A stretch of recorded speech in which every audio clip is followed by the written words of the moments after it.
नमस्कार। आज हम एक ऐसे कलाकार के बारे में बात करते हैं जो स्क्रीन पर आते थे तो दुखी से दुखी मन भी खुश हो जाता था। लोग हंस हंस कर लोटपोट हो जाते थे।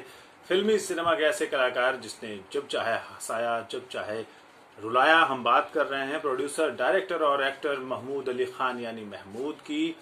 आज मैं यानी मंजीत ठाकुर आपको बताऊंगा महमूद साहब की जिंदगी के 3 दिलचस्प किस्से। पहला किस्सा किशोर कुमार से जुड़ा है कि कैसे किशोर कुमार ने महमूद को काम नहीं दिया, लेकिन महमूद ने बाद में उन्हें अपनी फिल्म में रोल दिया था। दूसरा किस्सा यह है कि अपनी संतान की मौत पर दुखी होते हुए भी महमूद को कैसे हंसने की एक्टिंग करनी पड़ी।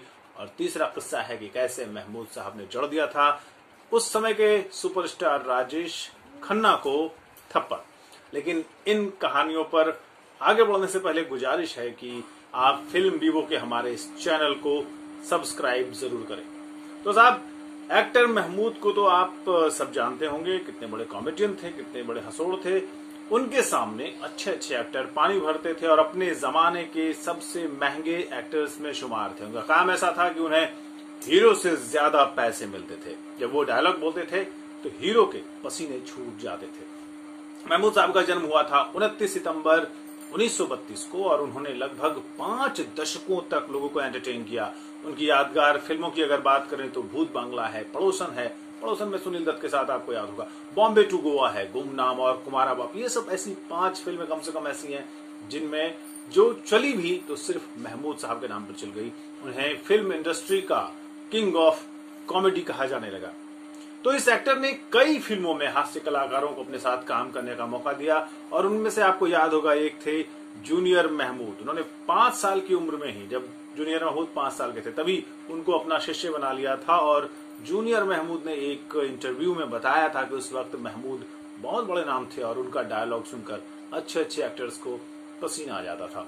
वो जब भी फिल्म का कोई शॉट देते तो किसी को पता नहीं रहता था कि अब क्या बोल देंगे, कैसे करेंगे, और वो सब अपने तरीके से करते थे, अपने स्टाइल से करते थे। यहां तक कि महमूद साहब को खुद नहीं पता होता था कि वो सीन में क्या करने वाले हैं। शूट खत्म होता था तब महमूद साहब के लिए बड़ी जमकर तालियां बजती थी। तो जूनियर महमूद ने अपने एक इंटरव्यू में बताया था कि महमूद अकेले ऐसे कॉमेडी एक्टर थे जिनकी तस्वीर फिल्म के पोस्टर में हीरो के साथ जरूर हुआ करती थी। फिल्म में कितना भी बड़ा हीरो क्यों ना हो, दर्शक सिनेमा घरों में महमूद को देखने जाते थे। तो महमूद जो थे, उनके साथ हैरानी की बात यह थी कि लोगों ने कभी उनको रिहर्सल करते नहीं देखा था। वो जो भी करते थे फिल्मों में लाइव करते थे और यही वजह थी कि हीरो उनसे बहुत डरते थे। इतना ही, उनकी पर्सनैलिटी ऐसी थी कि वो जब सेट पर खड़े हो जाते थे तो हीरो लोग जो उस समय अपने शर्ट के बटन खोला करते थे वो शर्ट के बटन बंद कर लिया करते थे। तो उस दौर में महमूद को हीरो से ज्यादा पैसे मिला करते थे और ये बात कई हीरोज को पसंद नहीं थी और इसलिए वो कोशिश करते थे कि उनकी फिल्मों में निर्देशक और निर्माता महमूद को न लें, लेकिन ऐसा बहुत कम हुआ। मैं आपको किशोर कुमार और महमूद का एक दिलचस्प किस्सा सुनाने वाला था। महमूद ने अपने करियर की शुरुआत में किशोर कुमार से काम मांगा था। तब किशोर कुमार का कॉमेडी में जलवा था।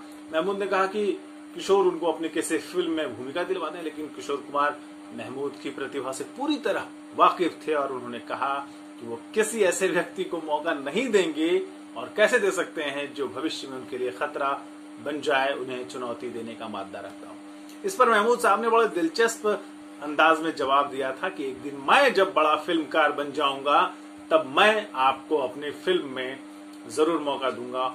और महमूद साहब अपनी बात के पक्के साबित हुए और आगे चलकर जब उनकी होम प्रोडक्शन की फिल्म बनी पड़ोसन तो उन्होंने किशोर कुमार को रोल दिया और इन दोनों महान कलाकारों की जुगलबंदी से यह फिल्म बॉलीवुड के सबसे विलक्षण कॉमेडी में से एक बनकर सामने आई। आपको एक चतुरनार जैसा गाना तो आपको याद ही होगा।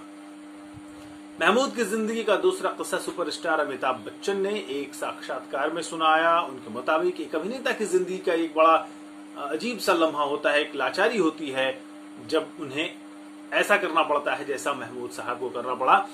हुआ यूं था कि महमूद साहब की एक बच्ची का जन्म ली और वो अस्पताल में चल बसी थी पैदा होने के साथ ही। और उसके बाद महमूद साहब अमिताभ बच्चन के साथ अपनी पत्नी को देखने अस्पताल गए थे, लेकिन उसी समय लोगों ने अस्पताल को घेर लिया और उनसे, जो महमूद साहब थे, उनसे अपनी फिल्मों के मजाकिया डायलॉग, लतीफे, चुटकुले सुनाने का आग्रह करने लगे। और अमिताभ बताते हैं कि उस समय भी महमूद अपने चेहरे पर मुस्कुराहट बनाए रहे। नकली मुस्कुराहट थी जाहिर है, लेकिन उन्होंने जो हास्य अभिनेता का जो व्यक्तित्व उनका बन चुका था, जो उनके व्यक्तित्व का हिस्सा बन चुका था, उसे उन्होंने अपने अंतिम दौर तक निभाया। तो अब मैं आपको सुनाता हूं महमूद साहब की जिंदगी से जुड़ा हुआ तीसरा किस्सा। लेकिन साहब, अगर आपको ये वीडियो पसंद आ रहा है तो हमारे इस चैनल को सब्सक्राइब जरूर करें। फिल्म भी वो हम बढ़िया किस्से सुनाएंगे आपको, बढ़िया वीडियो दिखाएंगे आपको। तो साहब, तीसरा किस्सा जो मैं आपको सुना रहा हूं वो ये है कि राजेश खन्ना अपने स्टारडम के 7वें आसमान पर थे।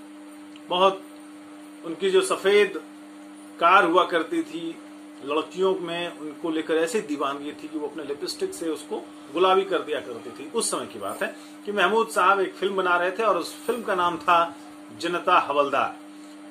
1979 की बात है। महमूद साहब ने अपनी फिल्म में राजेश खन्ना को लिया था और उस फिल्म में हीरोइन थी हेमा मालिनी।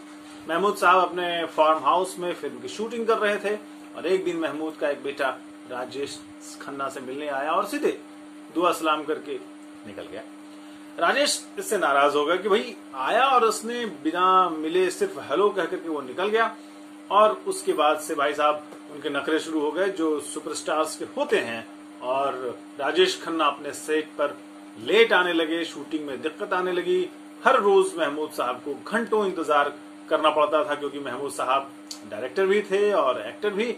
ऐसे में एक दिन महमूद ने सबके सामने राजेश खन्ना को थप्पड़ लगा दिया। बोले, आप सुपरस्टार होंगे अपने घर के, मैंने आपको फिल्म में पूरा पैसा दिया है और आपको ये फिल्म पूरी करनी पड़ेगी। और इसके बाद फिर जो है फिल्म पूरी तरह चली। तो इस तरह से महमूद साहब की जिंदगी के कुछ दिलचस्प वाकये हमने आपको सुनाए हैं। महमूद साहब के बारे में छोटे से वीडियो में हम इससे ज्यादा आपको नहीं बता सकते, लेकिन उनकी जिंदगी पर किताबें लिखी जा सकती हैं। महमूद साहब की फिल्में आज भी आप देखें तो आप हंसते हंसते लोटपोट हो जाएंगे। फिल्म विवो की तरफ से उन्हें श्रद्धांजलि। हमें उम्मीद है कि आपने हमारे चैनल को सब्सक्राइब कर लिया होगा और हम जो है अगले वीडियो में आपसे फिर मिलेंगे। इजाजत दीजिए मंजीत ठाकुर को। नमस्कार।